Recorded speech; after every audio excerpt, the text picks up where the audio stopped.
آپ کے چہرہ میں پڑھتا ہوں اور چہرے میں بڑی جو ہے حالات ہوتی ہے. امام نے فرمایا ہماری ولایت سنا کے چہرے کھل جائے تو آل محمد کا سلام کہہ دینا. ان کی ماں باپ کی مغفرت کے لیے یہی کافی ہے کہ ان کے بچے ہمارے ولایت کے دم بھرتے ہیں. تو چہرے میں مسکراہٹ ہونی چاہیے جب فضائل بیان ہو اور مصائب پہ آپ رونا چاہے. یہی امام رضا نے فرمایا ہے مومن وہ ہے جو ہماری خوشی میں خوشی بنائے. نعرہ حیدری ذالک الکتاب لا ریب فیہ.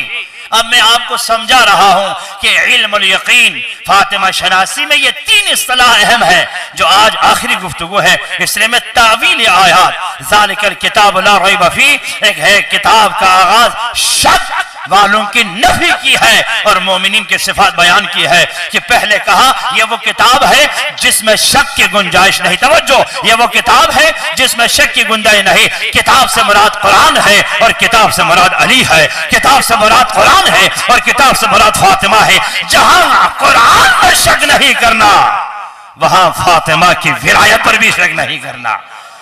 شک کریں تو ولایت زہرا فائدہ نہیں دے گی. فاطمہ کی ولایت میں یقین ہونا چاہیے. یقین کی منزل, یقین میں بھی علم یقین نہیں, عین الیقین نہیں. جہاں سلمان چلے گئے حق الیقین کی منزل پر آ جائے تو پردے ہٹ جائیں گے, حجاب اکبر الہی تجھے نظر آئے گا. یہ ولایت فاطمہ زہرا.